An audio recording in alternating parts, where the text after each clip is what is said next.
I finally finished packing my things. I was going on a week-long fishing trip with two of my three best friends, and while I was looking forward to it, I was also dreading it. My friends and I have been together since elementary school. We were probably much closer than brothers and always enjoyed our time together. But this trip was going to be different. For years, we've all done things together. Three of my buddies, our wives, and me. Heck, when we were young, we even dated each of the women until we settled on the one we eventually married. Kenny declined this trip because he had a business meeting the Monday after we left that he simply couldn't miss. He will arrive later that week. Since he wasn't originally going to come, his wife Pam decided not to come until he passed. Then, a couple of days before we left, Don found out that he had to be home for a meeting on Friday of the first week, so he had to leave to get home early. His wife decided not to come with us. When my wife Becky learned at the beginning of the holidays that the wives would not be coming, she decided not to come with us. Well, it wasn't the wonderful vacation we were used to, and I was just upset. Usually when we went on our trips together, we all went together and had a great time. I usually had the best sex of the year just before, during, and right after our trips or weekends with our friends. I have to admit, I was more upset about missing out on great sex than missing out on being with my buddies. But still, I was starting to just want the trip to end. Damn, I still had great sex before the trip. Over the past week, Becky and I have had sex to the point of exhaustion. I actually had sex when I would have preferred to just go to bed because she was pestering me so much. This is usually what happens before a trip, and I liked it. For the rest of the year, our sex life left much to be desired. Oh, sure, we had sex, but it was maybe twice a week, and it was just a way to distract ourselves. It was a big change from when we first got married. Heck, for the first few years we were married, we had sex whenever we could find a flat surface to lie on, or sometimes just a quiet place. Although the changes were gradual, they really became noticeable about 5 years ago. Over the course of one summer, we had sex maybe 5 days a week, sometimes twice a day, up to maybe 2 or at most 3 times a week. Many times I wanted to make love, and Becky refused. I was upset at first, but after a few small arguments, I let it go.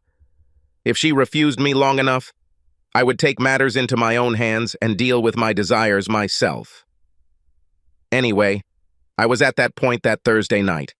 I sat in the office, drank beer, and took a break from my preparations. Becky was upstairs putting the kids to bed. I heard her go downstairs and go into the kitchen. A few minutes later, Becky came into the living room and sat down in her chair next to me. She took a sip of wine and looked at me with a concerned expression on her face. "Darling," she said, "I need to talk to you seriously for a minute. I know what I'm about to say will probably make you angry, but please promise me you'll let me finish before you say anything. I promise to answer all your questions, but I need to say it now. I'm scared. But I should have told you something months ago, but I didn't know how to do it, and I needed to get some information for you first. I don't know why, but I felt a pang of fear. Becky looked so pitiful, so scared, and at the same time so determined that I just realized that what she wanted to talk to me about was some serious shit." Becky took a deep breath, took another long sip of wine, and continued, "I know you haven't been happy with our sex life the last few years, honey. I didn't enjoy most of our time together either.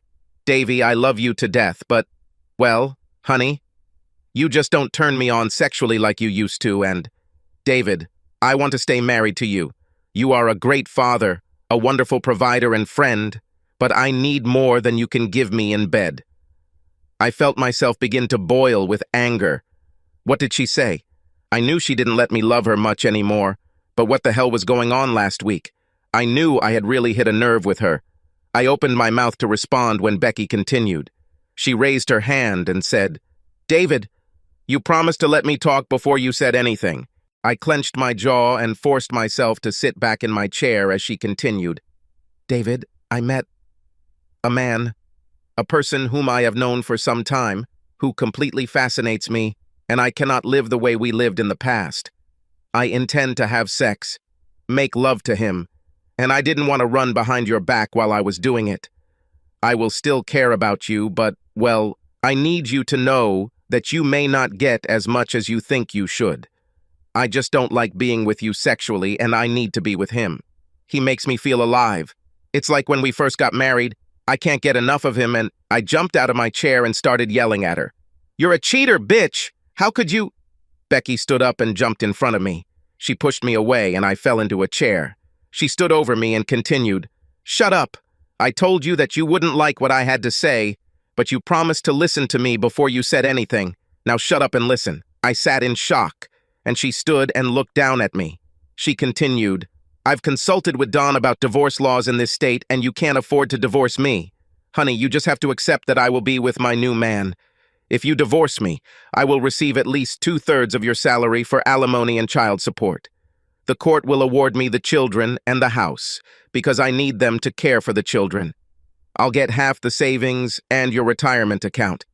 You will become a beggar, and you will not even be able to afford decent housing or food of the quality you enjoy now. Children will grow up in a broken home with all the pain and suffering in their hearts that this entails. For your own good, for the sake of the children, you must accept what I'm about to do. For my part, I still love and respect you, but I just can't continue living with the shitty sex life we have. Nothing will change for us anymore, honey. I will still let you possess me several times. I will not interrupt you sexually, but you must understand that from time to time, I will be gone all night, and I may go on a few trips with my new lover so that we can have some nice time alone." I sat there in shock, feeling the anger rise within me as I tried to control myself. I watched as Becky moved away and sat back down in her chair. I licked my lips and took a deep breath. Finally, I said, "You're a fucking cheater, bitch. I thought I knew you.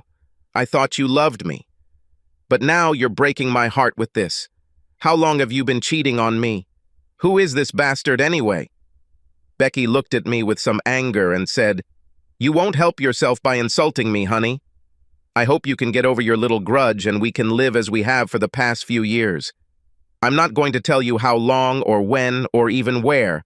I'm definitely not going to tell you who I'm having sex with. It's none of your business. And if I find out you're trying to find out, I'll have to do something you won't like. I will say that I had another lover for some time, and I was tired of trying to hide it. I finally decided that you need to know. To hear it from me, because I know I can't go on forever without you finding out, and I'm just tired of having to sneak around and hide it.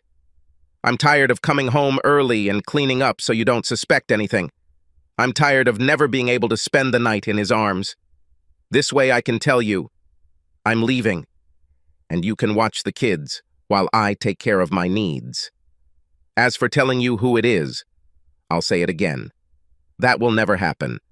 I know that you would try to do something about it, and then you would end up in jail or get seriously injured and end up in the hospital. It would be bad anyway, because I, the children, need you to work and support us. Children need their father to be with them.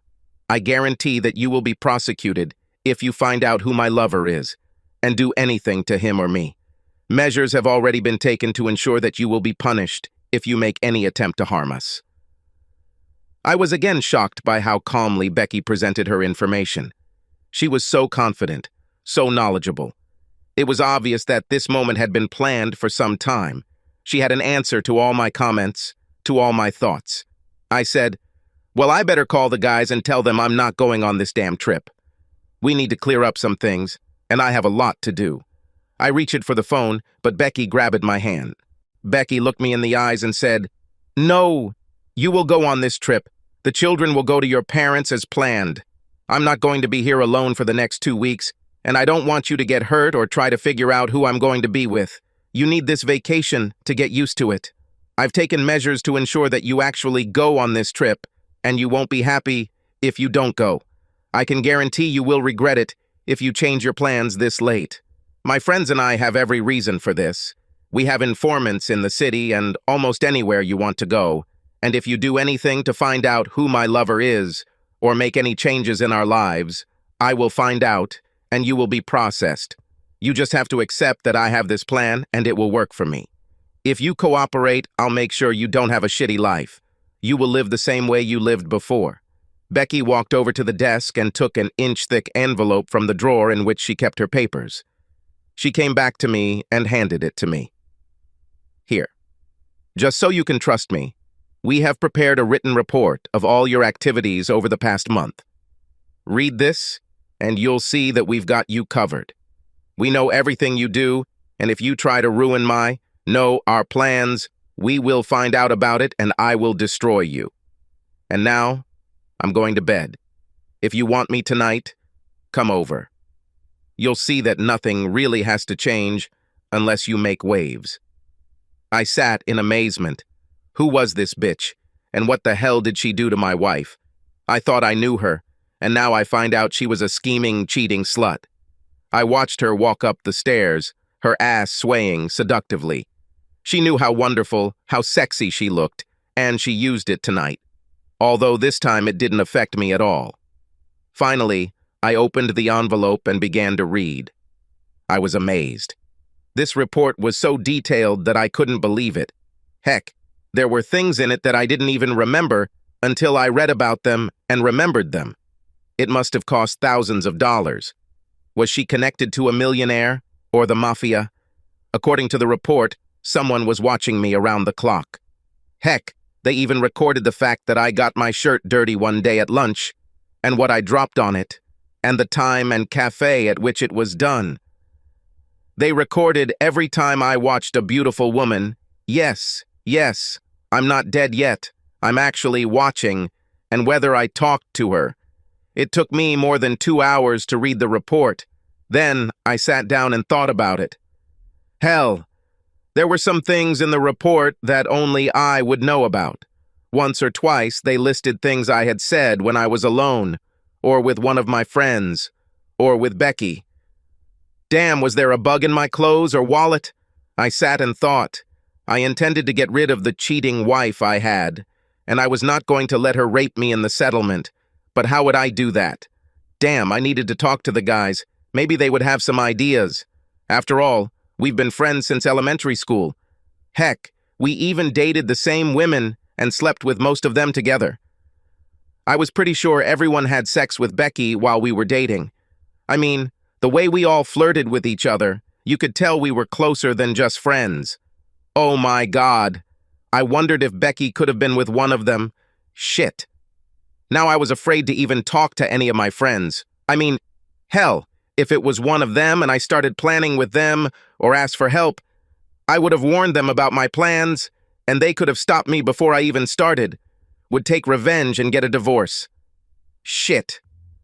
I heard Becky come up the stairs. She stood up and said, "Well, Dave, are you going to go to bed or are you going to sit there and sulk? I'm not going to wait for you all night." She turned and I heard her head back to our bedroom. I never went to bed. I spent the night on the sofa in the office. Becky came in and woke me up as she started making breakfast. She was angry and let me know. "Get your sorry ass up, Dave. You need to get yourself organized and ready for work before the kids notice that you didn't sleep in your room last night. When you return in 2 weeks, I expect you to behave normally. If you cause a split in the family, I already told you what the consequences will be. I am quite willing to meet your needs on occasion, but I expect you to play your part. But you should know that if you find another woman, I will divorce you." I felt myself begin to boil as anger washed over me. I screamed, "What the hell? You can bully me and expect me to be okay with it, but I don't have the same right? Not that I was going to do it, but why the hell do you think it's okay for you and not me?" Becky grinned and replied, "Damn it, Dave. We both know what you're getting from me now is enough for your needs. If you go out and buy something weird, it will only be in retaliation. The only reason why I should end the marriage is that you cannot fulfill your marital responsibilities satisfactorily. If you could give me what I need, I would never end our marriage, and I expect the same attention from you." I stammered. I was so angry that I could barely speak, but I finally managed to respond. "I just can't believe you. Not once did you come to me and ask for more or a different way to make love. You've never once asked me to do anything in the bedroom that we don't usually do. How was I supposed to know you wanted or needed something more if you didn't tell me? I always made sure that there were climaxes. More often than not, you had a few before our love ended. How was I supposed to know something was missing when you acted like everything was fine and I was happy?" Becky just stood there and looked at me and then said, Well, if you have to ask this late, you really are in the dark, aren't you? Besides, my dear, what you lack is not so much quantity as quality. You just never learned how to please me, and I eventually decided that you would never do it. So I started looking elsewhere for what I needed. Now go and get dressed. I'm tired of listening to your whining. I stumbled upstairs and went about my usual morning routine. We had a quiet breakfast, and Sean, our son, asked what was going on. I started to answer him, but Becky intervened. She said, "Your father is worried about a little problem he has. I'm sure he'll be back to normal after the holidays." She looked at me intently, then went back to her breakfast. When I got to work, I decided to ignore some of Becky's advice and cancel my trip with the guys. I had to leave straight from work and meet them at our beloved Dennis, where we would all go together. I had a nice SUV, so we would put all the gear in it and go from there. Roger was driving with me, and Don was driving his car because he had to get back into town on Wednesday. I spoke to Roger and told him that something had happened, and I had to back out. I offered to let him borrow my truck to move the gear. Roger said, "Oh no, Dave, it will not happen. I just got off the phone with Becky, and she warned me that you might try to pull this off. She said you've been under a lot of pressure lately and have been working too much. She's already talked to your secretary and confirmed that you don't have anything important planned. I promised her that I would make sure you went on this trip. Now, if necessary, I will come and find you. You will come with us, and you will have fun." I started to protest and simply categorically refuse, but then I felt a pang of fear. What if it was Roger? But Becky said she was going away this weekend and Roger was coming with me. But wait, Kenny stayed home and will arrive midweek. Could it be him or someone else? Damn it, I'm stuck. I really needed to think more and make some plans. I needed to buy a CCTV system, but how? From the report I read, I realized that Becky and her friends were tracking my credit card purchases and phone calls. They even tracked cash withdrawals from the bank. They could discover unusual expenses overnight. I was sitting at my desk, staring into space, when Becky called me. As soon as I picked up the phone, she attacked me. "David, I told you that you had to go on your own journey and that it was not in your best interest to try to find out who I was dating. Roger just called me and said you tried to back out. This is your last warning. Do not contact me or you will be sent to the trash and you will never see your children again. Am I clear this time?" She slammed the phone down and I was frozen in shock again. Roger turned me in. Damn, did that mean he was involved? Or was he a real friend and cared about me? Come to think of it, none of my old friends seemed as close to me as they did a few years ago. It was almost as if they were Becky's friends now and she was at one with them. Could this be? No, not all of them. Well, I decided to go on a trip and met the guys at Denny's. We had dinner and they were all having fun as usual, while I sat and moped. Finally, Don asked me what happened. I looked at him for a moment and said, "Becky has some damn stupid idea in her head, and I don't know how to deal with it. It's hard for me to even believe that she's telling the truth. But if she does, my marriage is over." Roger looked at Don and said, "Damn it, Don. You know how Becky is. She called me this morning and said that her lover is trying to cancel our little trip and wants to make sure he goes. She said he had been upset and difficult to live with for the past few days, and he really needed this vacation to get his head in order. I promised her that we would make sure he came with us and had a good time." Don said, "Yes, I noticed myself that he has been a little out of sorts the last few months. In fact, he doesn't joke or smoke with us like he used to. I'm sure he needs a little attitude change, and we can certainly give him that. I have beer and his favorite whiskey in the car." He turned to me and continued, "Damn it, buddy. Nothing ever stood between us and our stay in the hut before. Hell, I know the ladies won't be there this time, but damn, that just means we can drink more and lie more." I followed them out the door, and we went to the stream where we were fishing. It was only a 2-hour drive, so we got there just in time for a good drink before bed. The next morning, both guys insisted on fishing, and we hit the road. I had actually forgotten some things from the last few days, but by the time we got back to the cabin, I was thinking about Becky again. I couldn't believe she meant what she said, but damn. Needless to say, instead of thinking about what I needed to do, I let the guys talk me into having a drink with them. After dinner, I was sitting and sipping drinks with them when Dawn looked at me and asked, "Okay, Dave. You look like you lost your best friend, and I know you haven't because I'm still here. What the hell made you so upset?" I decided, what the hell. If I don't talk to someone I trust, I'll go crazy. I knew I could trust these guys. Heck, we've been best buds since we started school. I told Don and Roger about the last few months.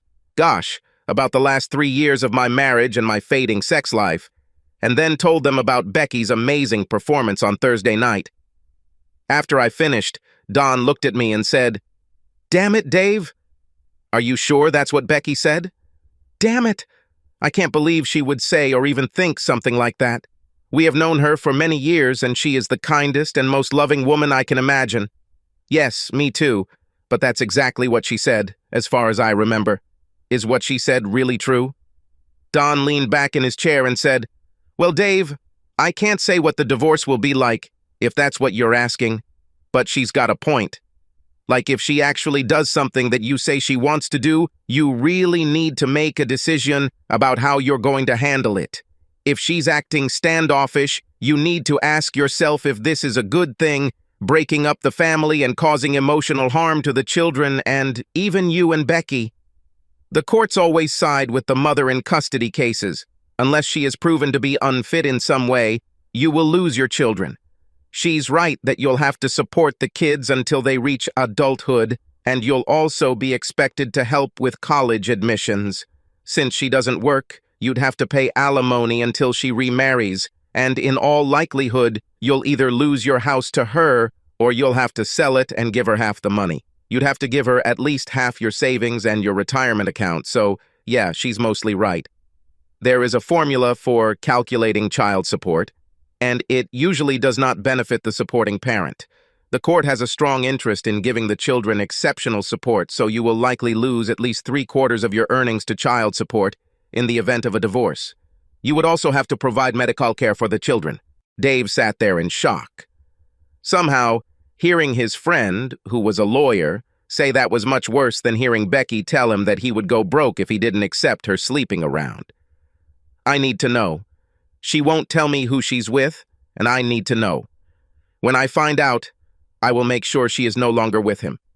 Dave, as your friend, I understand what you are saying, but as a representative of the court, I must tell you not to do this. I hate to tell you this, but it is my duty to report such things. And now if I hear that one of Becky's lovers has been hurt, I will have to report you. My advice to you is to just accept it and carry on with your life as usual. Maybe if she cheats on you, she'll change her mind or put it out of her mind. Either way, I think you'd be much better off just accepting it and maintaining the status quo. Don, I can't believe you're saying that. How would you feel if Shelley did something like that and threatened you? Are you saying that you would just give in and accept her cuckolding you like Becky is going to do to me? Don looked confused and replied, "No, I'd probably be as upset as you seem to be, but I know Shelley wouldn't do anything like that. She is head over heels in love with me and knows that I am the best lover she could ever find. I make a great living, and she wouldn't even consider losing access to money or hurting our children or me. Buddy, you better just accept your fate. If she has someone watching you as closely as you say based on the report, she's letting you know you're screwed. If you even try to find out who she's with, she'll find out and do something about it.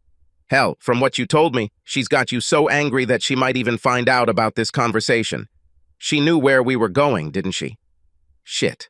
I didn't even think about it. Damn, now I have something to think about." Dave was puzzled by the smile Roger seemed to have throughout the discussion and the strangely happy look on Don's face. He couldn't believe his friends could be so unfazed by the way Becky had shitted on him. Finally, he said, "Well, to hell with her. Let's have a little more drink." The next morning, Dave got up before his two friends. He decided he wanted to be alone, so he took his fishing gear and walked upstream to his favorite fishing spot. He was just about to start fishing when his cell phone rang. He always carried it with him, but there were many places here where it did not work due to poor signal. He was somewhat surprised that he managed to pick up a signal here. He saw that it was Becky and decided not to answer. As soon as Becky left the message, he listened to it. He was startled to hear her say, "Well, honey, my sources tell me that you got some really good advice from Don last night. I hope you're going to use it. I love you, and you are too good a provider and father to lose. But if you do something crazy, I can let you go and still take good care of the kids. Now have some fun." Dave looked at the phone in shock. He knew there was no cell service in the cabin and no landline, so how did she know about the conversation between him and the guys? Oh, damn. There must have been a bug in his equipment and someone was there to intercept him during the transmission. He had to see if he could find it later. Dave never noticed Roger and Don standing at the edge of the forest while he listened to the message. They grinned and gave each other a thumbs up before disappearing back into the woods, heading towards the cabin. Roger looked at Don and said, "Well, do you think this will solve the problem, or should we keep the pressure up for a while longer?" "I think we need to keep detailed reports for a month or two, and we all need to keep telling him to just accept it." Damn. Things are going well for us right now. And if we can convince him to let her keep having sex and spend a few full evenings and weekends with us, we'll be miles ahead. God, can you imagine how much more enjoyable it would be to fuck her without the time restrictions we have now? Damn, we got the slut so excited about sex that now she's ready to do whatever we tell her so she can get more. If we do everything right, he can tell our wives about the problem, and we can tell them that we are helping him figure out what the outcome is at night. This will be an excellent cover. Dave fished until almost noon, but his heart was in the right place. He spent most of his time thinking about his marriage and trying to figure out how to figure out who Becky was having an affair with. He also wanted to find a way to end this and take revenge. However, he knew that he could not do this until he found out who, when, where, and he even wanted to know why, if it was even possible. On Friday evening, after Becky was told that her 3 friends were almost at the cabin, she turned to the man who was with her. She had been horny all day and was more than ready for what was to come. She said, "Oh God, I've needed this for so long. I can't wait for the others to arrive. Shouldn't Don be here early on Wednesday?" "Yeah, baby. Then you'll have both of us for 2 whole nights before I have to go help babysit your loving hubby. Oh God, I'll be so glad when all 3 of us can get together at the same time. I just hated being with only 1 or at most 2 of you at a time. After what you did to me, Dave will simply never be able to satisfy me again. Do you think we've taken care of everything? I love him to death and he is a great provider and father. I don't want to lose him. Yes, I think we can control it. Yeah, I just hope Dave doesn't start talking to our wives and causing problems. You know, everything has been good for us for the last 3 years. I really think we should have been happy with the way things were instead of being greedy like that. I admit, the thought of you being with us all night or during a long journey is nice, but I'm not sure we can put that much pressure on old Davy. We may have awakened a monster. Well, the mistakes we've identified and the few things we've found that make him look bad should make him back off. I just wish he wasn't so damn straightforward and noble. I can't believe we couldn't find anything in his actions that was the least bit insidious. How can a man be in business for himself and not take advantage of the situation to earn a little extra money? Oh, by the way, Becky, are you still keeping track of finances and all transactions like we talked about? Yes, I've been able to get the bank to set limits on what it can withdraw in cash, but I can't do anything about it writing checks. At least we can track them if he does. I would just like to be able to observe the business more closely. Now I regret that I insisted that he hire office help so that I could stay at home with the children and just be a housewife. Becky giggled and then continued. Of course, if I hadn't arranged for me to stay at home, we wouldn't be having as much fun as we are now, would we? I was damn disappointed just spending a couple of evenings a month with you and a few times on the trip. At least staying home means we can fuck more. Now, thanks to this idea, we can have sex as much as we want. Dave was sullen and distracted by the river. His friends tried to talk to him and cheer him up, but to no avail. They got him drunk on Tuesday night. After he fell into a drunken sleep, Don and Roger went out onto the porch to talk quietly. Roger said, I'm starting to worry about Dave. We've been talking to him for 4 days now, and if anything, he's becoming increasingly adamant about leaving Becky and getting revenge on her lover. He's almost ready to explode and go crazy. How are we going to control this thing now? Damn, it all sounded so good and so simple once we made a plan to control him and get her to come to us more often. What if he finds out and tells our wives? Don said, "Oh, calm down, Roger. I can gut it in the divorce and make it look like she's a saint. In the worst-case scenario, she will actually divorce him. And what? The only reason we decided to try this is because she said she wanted to keep the little fool. I have to admit that I enjoy having sex with her while she's married to him, but it would be almost as much fun if she wasn't married. We just have to make sure that he and our wives don't know anything, so that we don't get taken advantage of. We may have to use a little physical force, but that can wait until we see what happens in a week or two." Dave couldn't clearly hear what the guys were saying, but he woke up and heard them talking on the front porch. He knew they were upset that he had been so stubborn in accepting Becky's infidelity, and they thought they would have to convince him to be more tolerant of it. Now he was angry not only at her, but also at them. Before falling asleep again, he decided that he could handle this without the help of his friends.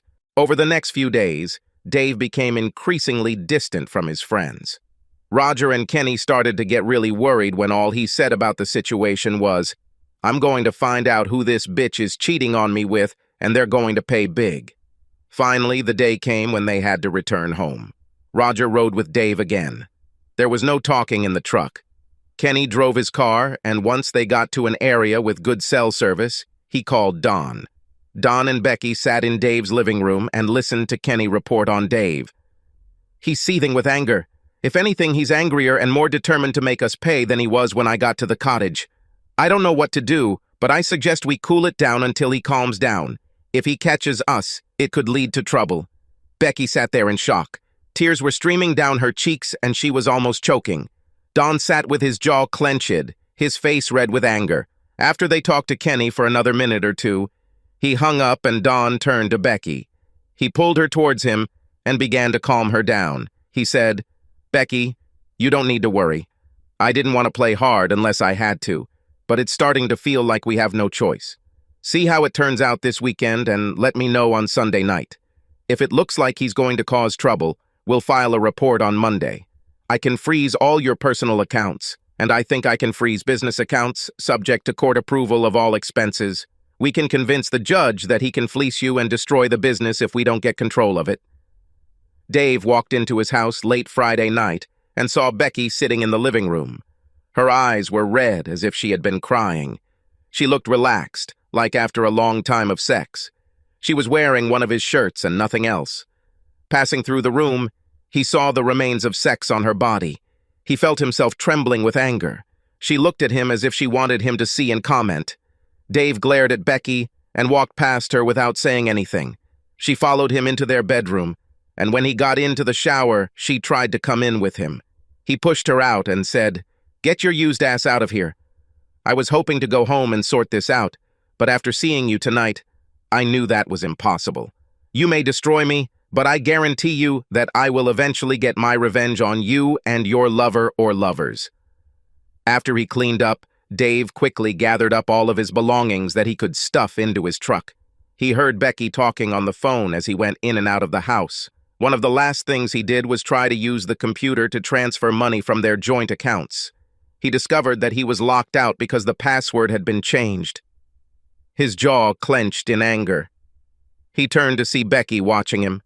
Becky seemed sorry when she said, "I was hoping you would come to your senses and it wouldn't come to this. You know you're making a big mistake, don't you? I love you more than any man I've ever known. I do not want to lose you.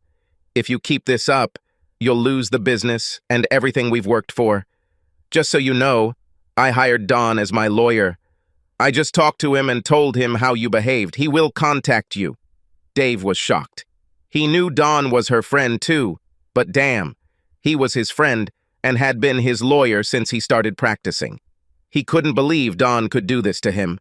Dave left the house and drove straight to his office and warehouse complex. He planned to live in his office and conference room for a while. On the way to the complex, he stopped at the gate and spoke with the guard. I have some problems with my wife. She and her lover threatened me. I need you to call additional security and keep unauthorized persons away from any part of this property. Around 10 o'clock on a Saturday morning, Dave was leaving the complex to get breakfast when he was stopped at the gate. A man approached him and, confirming his identity, said, "You have been served." He handed Dave the envelope and left. When Dave opened it, he saw a restraining order stating that he could not come within 100 meters of his wife, children, or their place of residence. Also included was an order requiring the court to approve any expenses from his personal or business accounts to prevent him from emptying the company in anticipation of the divorce case, which will be filed next Monday. After breakfast, Dave went home to his assistant. When she opened the door, she said, "Dave, you look terrible. Something happened? I need to talk. I need help. And you are the only person I can trust. Sorry to bother you on the weekend, but I have a problem, and I have absolutely no idea who I can trust or who I can talk to." She stepped back and held the door open. "Come in, Dave. Would you like some coffee?" Dave followed her into the kitchen, where he saw her husband Thaddeus sitting at the table. Apparently, he disturbed them during brunch. There were still plates of eggs on the table. "I'm sorry. I think I'd better leave." Thaddeus looked at Dave and said, "You look damn bad, Dave. For God's sake, sit down and talk to us." Slowly, Dave told them everything that had happened in his life since last Thursday, 2 weeks ago. Then he said, "I just don't know what to do now or how to even help myself. My so-called best friends have spent the last 2 weeks trying to convince me to let Becky have an affair. They say that based on what she said, this went on for years, and I didn't notice, so why should I rock the boat? So Don, my ex-best friend, is working with Becky as her lawyer and getting me into legal trouble. I can't even spend the money on my life without permission from the court, and I won't be able to get it until at least Monday. My best friend has taken on Becky's case as her lawyer, so I'm cut off from the case. I'm not even sure I have enough money for food. All my credit cards were declined when I tried to pay for breakfast." Gertrude leaned back in her chair and said, "Dave, I just can't believe Becky would do this to you." She looked at her husband and said, "If you need somewhere to stay, you can use one of our free rooms." She turned to her husband and asked, "Ted, can't we help him a little with money too?" Her husband simply nodded his head affirmatively. Dave sat at the table, leaning on his elbows, head down. He had never felt so angry, so helpless, and so determined to make someone pay. Tad thought for a moment, then said, "If what you say is true, you need powerful help. I just hope you don't have a bug somewhere in your clothes." His eyes narrowed, and he continued, "Come with me, Dave." They went down to the basement floor. They stopped at the bottom of the stairs, and Tad said, "Dave, take off your clothes right now and give me your clothes. There's a shower over there, and I'll bring you some of my things. I'll take this to the front door. After you clean up, we'll talk. I don't think anyone in our house is bugged, but they could be watching you here and have a listening device that will pick up conversations outside." Dave changed into Tad's old sweatpants. Then the three of them went to the cement rain shelter under the stairs. He felt stupid when he started talking, and Ted and Gertrude stopped him. They spent the next hour taking notes, planning what needed to be done. After they had planned for every contingency they could think of, Tad left to begin contacting people he thought could help Dave. It was decided that Dave would have minimal contact with these people, and that Ted and Gertrude would lend him the money he needed to begin the investigation. Becky was supposed to stop her activities, but they were going to watch her and Dave's 3 friends for a while. Sunday found Dave, Ted, and Gertrude having lunch together, while Becky, Don, Kenny, and Roger had a meeting at her house. After they had finally exhausted each other sexually, they all sat down and recuperated. Roger said, "I'm worried about all this. I'm really not sure we should be here today at all. What if Dave comes and catches us? I think we should cool it for a while until we get it under control. Why the hell were you even trying to do this to him? Damn, we've been planning this for 3+ years, and you all had to work hard to get him to accept the fact that he's a cuckold so we could see more of Becky. I'm afraid this will all blow up in our face. I really don't like the fact that yesterday he spent so much time with his secretary and her husband, and our boyfriend didn't hear a sound from the house. Then Thaddeus left and they stayed to watch Dave instead of following him. What if he did something for Dave? Oh, stop whining. We have Dave tied hand and foot. He can't get enough money to do anything, and we have a lot of surveillance on him. We'll know if he farts before he even does it. He's sitting with his damn secretary and her husband right now, crying into his coffee. If he leaves, we'll get a call before he gets to the end of the block. He can't call from her phone or his cell without us knowing what he's saying. They started playing sexually again. None of them saw the man pointing the camera and microphone through the window in their direction. On Monday morning, Dave began trying to find a lawyer to represent him. He spoke to several and made an appointment with two. He was at a loss because Don had been doing his legal work for years, and now he was representing Becky, so he had to find someone else. He eventually decided to hire Sally Hawk. She made a great impression during the interview and was also highly recommended. The first thing they did was start proceedings to unfreeze his business accounts and give him enough money to live on. They also decided to hire another private firm to spy on Becky. He allowed wiretapping of his house and video surveillance. He allowed Sally to begin divorce proceedings on charges of adultery. Later that evening, Tad gave Dave the film he had shot the day before. Naturally, Dave was heartbroken. He got even angrier because Becky was involved with all three of his friends.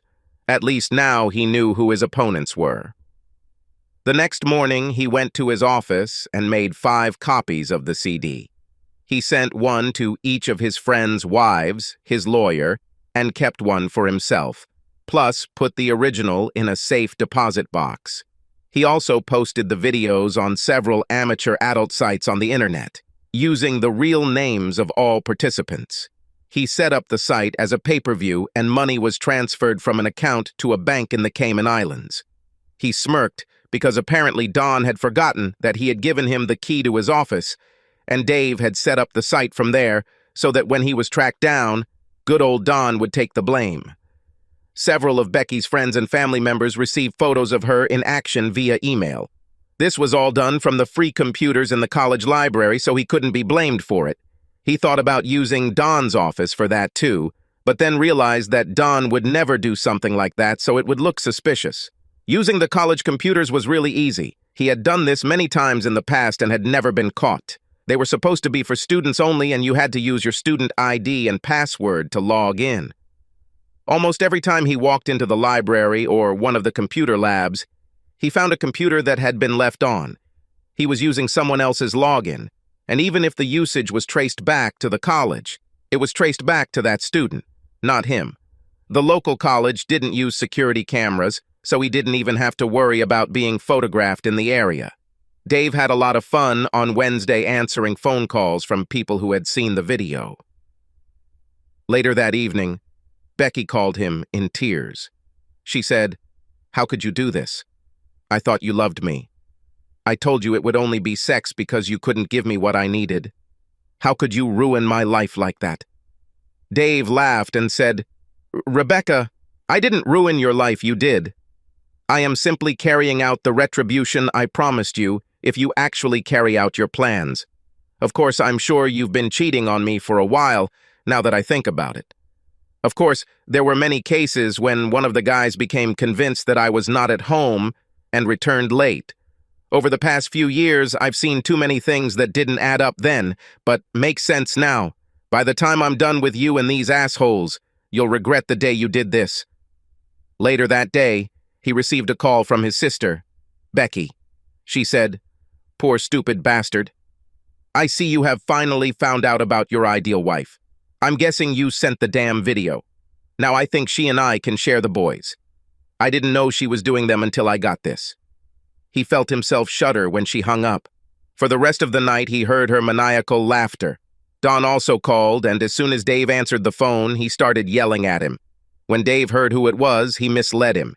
He managed to get him to talk for almost 15 minutes. Don threatened both physical and legal harm. The best part of his expletive-filled tirade was, "You're a fucking asshole. By the time I'm done with you, you'll regret messing with me. I'm going to have your slut wife anytime I want and will have most of your money too. If you had just done what I told you, you would still have a family, money, and a life.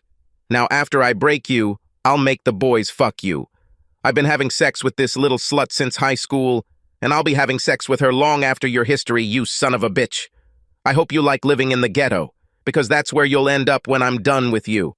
I'm going to sue everything I can find and blow your money just by defending myself against it." Subsequent calls from Becky's parents were sad. Her mother cried when she asked, "Dave, how could you do this to Becky? I know it looks like she hurt you terribly, but spreading pictures of her everywhere was too vindictive. Couldn't you have handled this in a more civilized way?" By the time he decided to go home for the evening, Dave was satisfied with his actions for the day. He was almost certain that the computerized answering system installed by his company would pay for itself based on what it recorded that day alone. When he bought it, he was worried that his then lawyer and friend Don had advised him to contact his carrier for a setup. As soon as the phone rang, the computer answered it and issued an alert as the recorders began to work. An alert was sent to all subscribers before their call could be forwarded. It said, "Thank you for calling U.S. Central Inventory, Logistics, and Security. All phone calls are recorded for later use. If you do not want your call to be recorded, please hang up now. If you do not hang up and know your extension number, enter it after the beep. If you don't know the extension you need, press 0 and an operator will help you." It turned out that the good lawyer didn't think about the warning, or was so angry that he ignored it, because all his threats and boasts were recorded after the warning, which he insisted the telecom operator enter into the system. Dave thought this would be epic justice. Unfortunately, everyone in Becky's little group stopped seeing her after the cases were filed. It was lucky that Ted's friend got the video and audio clips that first Saturday, because none of the private investigators caught anything incriminating on video. They did receive a few incriminating phone calls, but most of them were so ambiguous that they were almost useless. One of the first things Sally did was send information about Don to the state bar. His license to practice law was immediately suspended, and then, pending the outcome of the divorce proceedings and litigation, he was disbarred for life due to his threats and unethical behavior. Dave's divorce was granted and Becky came out of it very poorly. Ultimately, she received approximately 25% of the family property. Dave retained control of his company. Dave was awarded custody of the children, largely because of a small photo that was not immediately noticed. That day, while Ted's friend was taking pictures of Becky and the guys in the living room, he accidentally photographed another observer. His perspective captured not only the orgy, but also how Dave's house was built. He photographed the living room and dining room to show a little face in the backyard peering into the house. Dave's 8-year-old daughter watched her mother have sex with the crowd through the patio door. When the judge saw this photo, he awarded Dave full custody of the children. Dave's lawsuits against Don were also ultimately very successful. He won $1.3 million in damages for violating attorney-client privilege and for taking on Becky as a client when he acted as Dave's lawyer. Of course, he was also censured for having a sexual relationship with his client and many other ethical violations that also resulted in fines being paid to the state. By the time Dave dealt with Don, he was nearly bankrupt. His wife, Shelley, managed to almost completely clean out the remaining family assets during the divorce. Kenny and Pam divorced, and she also received most of his assets. To everyone's surprise, Roger and Trixie did not divorce. It seems that she had previously succumbed to the seduction of 3 friends and was a willing participant in their debauchery. Unfortunately, Roger no longer liked his friends using Trixie for their pleasure. It seems that when they were kicked out of the house, Don and Kenny moved in with Roger. Many nights they monopolized Trixie, and Roger didn't get the sex he felt he deserved. One evening, he attacked Don and Kenny. They beat him so badly that he ended up in the hospital. Charges were brought, and Don and Kenny were convicted and sent to prison for a year. This time, Roger and Trixie divorced.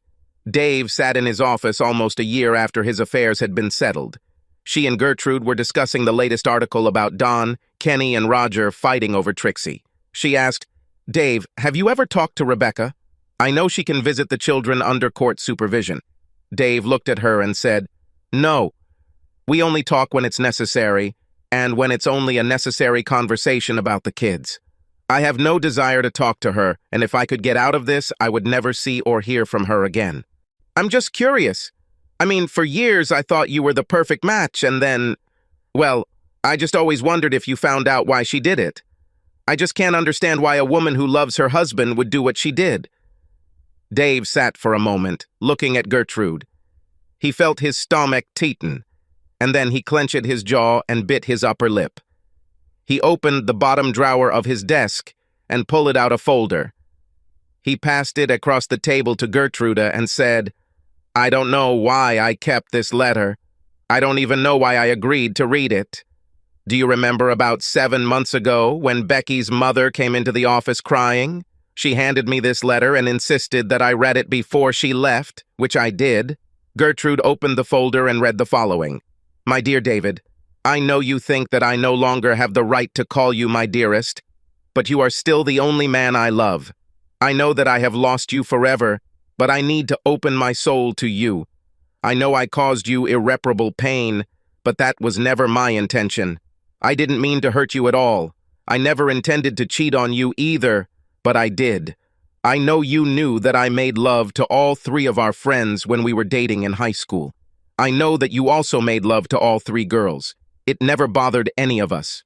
The first time I cheated on you was similar. You had to work on a major theft of inventory the weekend Dawn and Shelley were throwing a Valentine's Day party on our 9th anniversary. I was so lonely and I drank too much. I know it's not an excuse, but I did it. Shelley made Dawn drive me home in our car. Kenny followed me to take Dawn home, while the other helped clean up Dawn and Shelley's house after. On the way home, Dawn kept reminding me of the time he and Kenny both made love to me at the same time. I got very excited. He and Kenny took me inside and insisted on undressing me and putting me to bed like they said. While they were doing this, Dawn reminded Kenny of that night, another night when you had to work and you left me alone on Valentine's Day. They started kissing me and arousing me. I knew it was wrong, and at first, I tried to get them to stop. They didn't want to, or rather, they stopped. Then the other one started kissing and rubbing me. I felt so hot when I listened to their conversation and remembered how good it was to be with 2 men. Finally, they pushed me back onto the bed. We had sex for almost an hour that night. I have to admit, I liked it. I had more climaxes than I ever had with you. I knew it was because there were 2 of them, and they never let me relax, but they were still very good. A couple of days later, Dawn and Roger came over when they heard you were out of town on other work. I tried not to let them in, but they begged, and I finally let them in. I knew it was wrong, but it felt so good. We spent the evening in bed again. Since then, at least once a month, I had 1, 2, and sometimes all 3 if they managed to escape and you were unlikely to catch us. I know you noticed that, on the weekends and holidays that we all spent together, some of the boys and I disappeared for a long time. We were somewhere and had sex. I don't know how many times we almost got caught. God, the fear of getting caught, almost getting caught, was so scary for all of us. We started talking and wishing that we didn't have to rush and worry about getting caught. Don finally came up with the idea I gave you about letting me cheat. He told me what could happen if you divorce me. I was sure that you loved me enough to let me cheat, and I was also sure that you would never risk losing your children or your livelihood, so I agreed to his plan. I am very, very sorry, my love, that I did this to you, to our family, but I was weak. I became so addicted to the amazing sex that these 3 men could give me. Please, my dear, forgive me for being so weak. Yours forever, Becky. After reading the letter, Gertrude raised her head. Her eyes watered, but she clenched her jaw angrily. Dave, I really think she loves you more than anything in the world. I know she's hurting, but Dave, she was almost as much a victim as you. I think your good friend Don was a predator. You know, we've both heard some really shitty rumors about him over the years. I wouldn't be surprised if he purposely got her drunk that first night. I don't know a single person of high moral character, not a single true friend who would take advantage of her, as she said. Yes, I know Gertie, but, well, I'm not sure she told me the true story. She always seemed more attentive to Don than I would have liked. I always laughed it off, But a few times we fought after a party because I thought she was too friendly and took too many liberties with him, but I never called her or him out on anything that would cause me to really quarrel. I have to admit that after Don's phone call, when I finally caught them, thanks to you and Ted, I had enough doubts to do a DNA test on the kids. You can't even imagine how relieved I was when the test results showed that I was their father. Well, anyway, I believe she thinks she loves me, but I don't think it's real love. It was more of a hobby, perhaps a deep sympathy. It was easy to live with me. I was a good provider and father. Now I think I was the last choice and we got married because, well, I don't know why she married me. I loved her to death, but I don't think she felt such deep love for me. I think that's why she cheated and why she continued to do it. I think she was a selfish person and only thought about her pleasure, her needs and desires. I'm unaccustomed to it. Now if only I could find a good replacement. Subscribe to our channel so that your second chaff doesn't cheat on you, and go ahead and listen to the next story, because this story is nothing compared to the next one. If you're under 18, don't even think about listening to the next one.